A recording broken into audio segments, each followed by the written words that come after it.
안녕하세요. 대나무 숲입니다. 지난 이야기에서 한 어머니는 새벽 눈보라 속에서 아들 부부를 위해 혼자 마당에 눈을 쓸었습니다.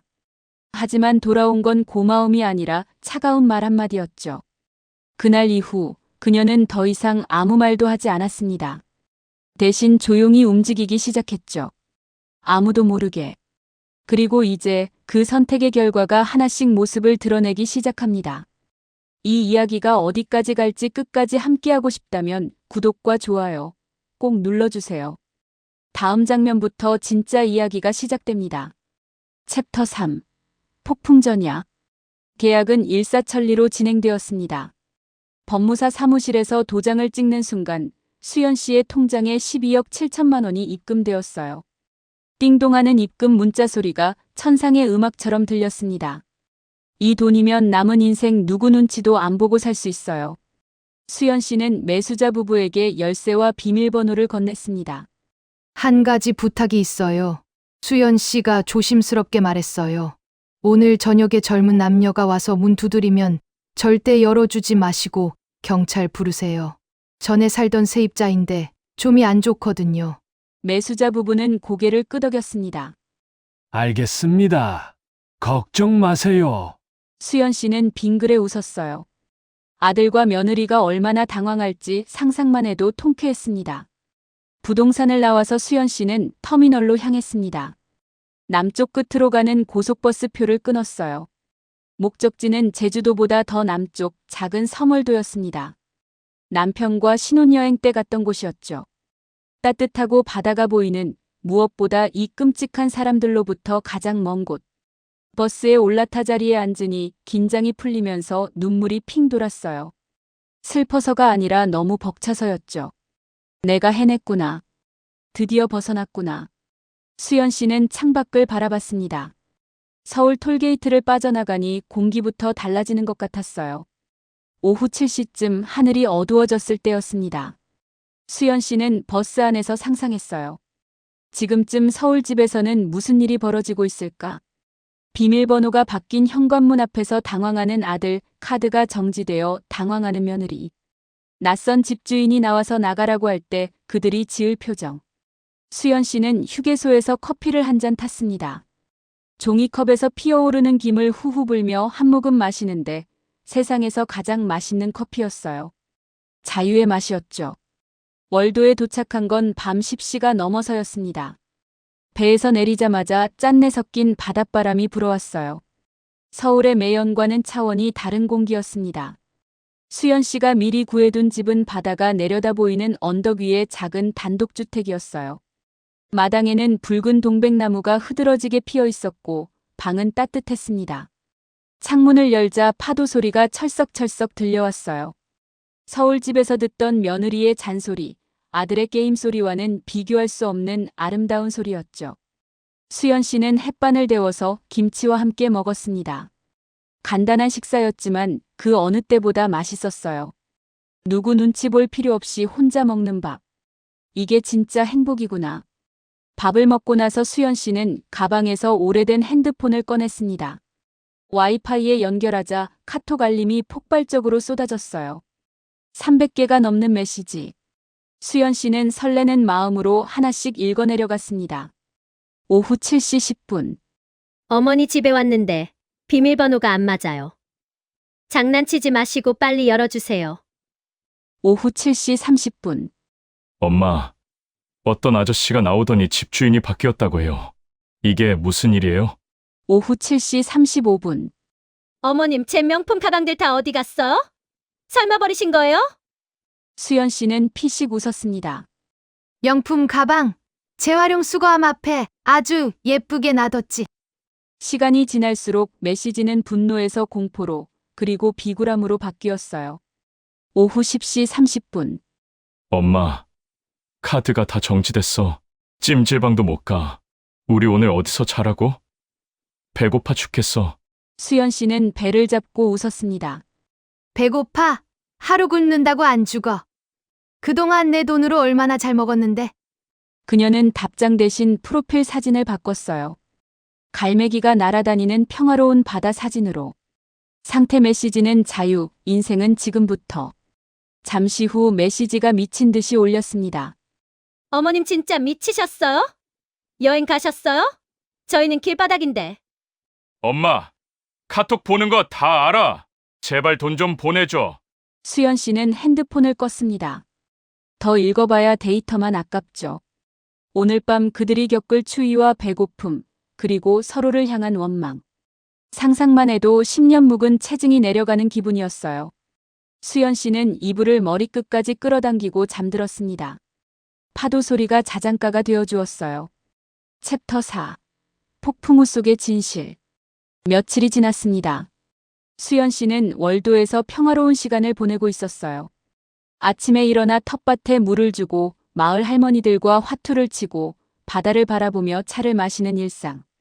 서울에서는 상상도 못했던 여유로운 삶이었죠. 어느 날 옆집 할머니가 급하게 달려왔습니다. 여사님, 큰일이에요. 저기 서울에서 젊은 남녀가 왔는데 여사님 찾는다고 난리예요. 수연 씨는 예상했던 일이었습니다. 용달차 기사를 매수해서 자신의 위치를 알아낸 모양이었어요. 할머니, 동네 분들한테 말씀해 주세요. 그놈들 오면 구경 나오시라고요. 제대로 한번 혼내줘야겠어요. 할머니는 눈을 반짝였습니다. 알았어요. 이장님한테 방송 한번 때리라고 할게요. 다음 날 새벽부터 비가 쏟아졌습니다. 그리고 오전 10시쯤 대문을 쾅쾅 두드리는 소리가 들렸어요. 엄마, 문 열어. 나 민수야. 어머님 추워요. 문 좀 열어주세요. 수연 씨는 우산을 들고 천천히 대문으로 나갔습니다. 빗장 사이로 보이는 그들의 모습은 처참했어요. 민수의 양복은 진흙투성이, 지연의 트렌치 코트는 물을 잔뜩 먹어 축 늘어져 있었죠. 그 비싸다던 명품 구두는 굽이 부러져 있었고요. 누구세요? 수연 씨가 차분하게 물었습니다.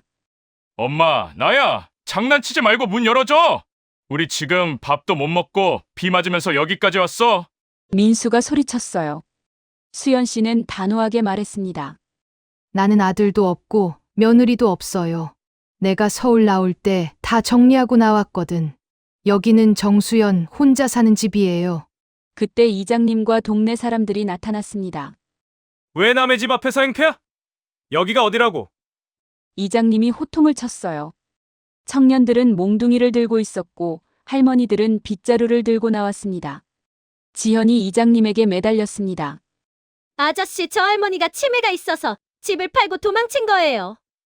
저희 돈을 훔쳐갔다고요. 옆집 할머니가 빗자루로 지현의 발치에 흙탕물을 뿌렸어요. 누가 치매래? 이 여사님이 치매면 나는 신생아다. 동네 사람들의 비난이 쏟아지자 민수와 지현은 서로를 탓하기 시작했습니다. 이게 다 내가 무능해서야. 내가 엄마한테 잘했으면 이렇게 안 됐어.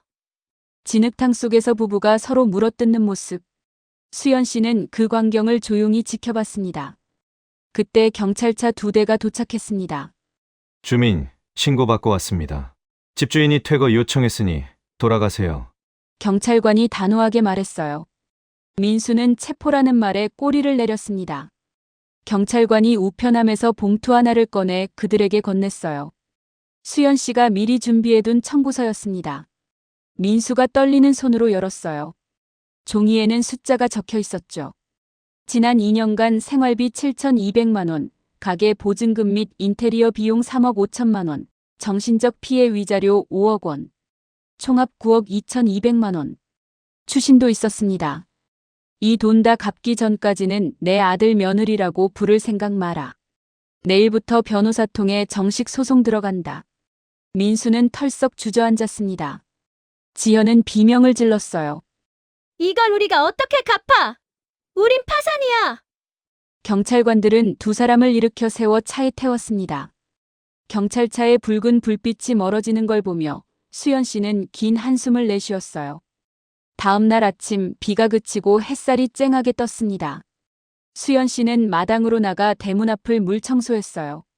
그들이 남긴 진흙 발자국을 깨끗이 씻어냈습니다. 호스에서 뿜어나오는 물줄기가 시원하게 바닥을 때렸어요. 옆집 할머니가 나왔습니다. 갔어.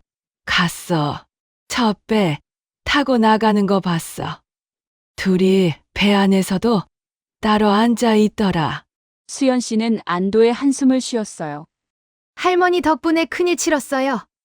감사합니다. 뭘? 우리가 더 속 시원했지. 이제 편히 살아. 우리가 지켜줄게.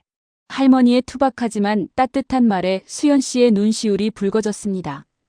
핏줄이라는 가족보다 남인 이웃이 더 따뜻할 수 있다는 걸 이제야 알게 되었어요. 챕터 5. 새로운 봄. 며칠 후 김 변호사에게서 연락이 왔습니다. 여사님, 아드님과 며느님이 이혼 소송에 들어갔답니다. 서로 잘못이 상대방에게 있다며 싸우고 있어요. 수연 씨는 담담하게 대답했어요. 그렇군요. 결국 그렇게 됐네요. 웃음도 슬픔도 나오지 않았습니다. 그저 올 것이 왔구나 하는 생각뿐이었어요. 그리고 둘 다 소송 취하해달라고 연락 왔는데요. 변호사가 물었습니다. 수연 씨는 단호했어요. 그냥 두세요. 끝까지 가게 하세요. 자기들이 한 일에 대한 책임은 스스로 져야죠. 전화를 끊고 수연 씨는 텃밭에 심을 꽃씨를 골랐습니다. 봉선화, 채송화, 해바라기. 예쁜 꽃들로 마당을 가득 채울 생각이었어요. 아들 키우느라, 며느리 눈치 보느라 한 번도 가꾸지 못했던 자신만의 정원을요. 계절이 바뀌었습니다. 매서운 겨울이 지나고 유채꽃이 피는 봄이 왔어요. 수연 씨의 일상은 단순하지만 단단해졌습니다. 아침에 파도 소리를 듣고 텃밭에 물을 주고 마을 회관에서 할머니들과 이야기를 나누는 것. 그 심심한 일상이 기적 같은 평화였어요. 어느 날 아침 수연 씨는 마당에 의자를 놓고 앉아 바다를 바라봤습니다. 서울에서는 미세먼지 때문에 보이지 않던 수평선이 선명하게 보였어요. 핸드폰을 꺼내 통장 잔고를 확인했습니다. 12억 원이 넘는 숫자. 하지만 돈보다 더 소중한 건 이제야 비로소 자신의 인생의 주인이 되었다는 사실이었죠. 마을 사람들과의 정도 깊어졌습니다. 수연 씨는 자신의 돈으로 마을회관에 안마의자를 기부했어요. 할머니들이 이 여사 덕분에 허리가 펴진다며 좋아했습니다. 서울에서 아들이 사달라고 조를 때는 사주지 못했던 안마의자. 이제는 자신을 진심으로 아껴주는 사람들에게 선물할 수 있었어요. 또 한 번 계절이 바뀌어 겨울이 찾아왔습니다. 수연 씨가 월도에 온 지 딱 1년이 되는 날이었죠. 작년 이맘때 그녀는 눈 내리는 마당에서 며느리에게 쫓겨날 뻔하며 비참함에 떨고 있었어요.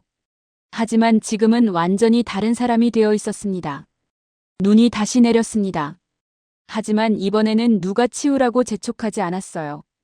수연 씨는 털신을 신고 마당으로 나가 빗자루를 들었습니다. 눈을 치우기 위해서가 아니라 눈 위에 예쁜 길을 내기 위해서였죠. 뽀드득 뽀드득 눈 밟는 소리가 경쾌하게 울렸습니다. 옆집 할머니가 김이 모락모락 나는 고구마를 건네주었어요. 이거 먹어봐. 우리 밭에서 캔 건데 꿀이야. 수연 씨는 고마운 마음에 자신이 아껴두었던 고급 원두 커피를 드렸습니다. 서울에서는 상상도 못할 따뜻한 교환이었어요. 저녁에 수연 씨는 책상 앞에 앉았습니다. 마지막으로 정리할 서류가 있었어요. 유언장과 신탁계약서. 수연 씨는 자신의 남은 재산 15억 원을 은행 신탁에 맡기기로 했습니다. 살아있는 동안은 매달 생활비가 지급되고 사망 후에는 남은 돈 전액이 미혼모 지원 재단과 독거노인 복지센터에 기부되도록요. 그리고 특약사항의 한 줄을 추가했습니다. 본인의 직계비속에게는 단 1원의 유류분도 남기지 않으며 소송을 걸어올 경우 기부처에서 전력으로 방어하도록 한다. 도장을 꾹 찍는 순간 묵직한 족쇄가 완전히 풀려나가는 느낌이었어요.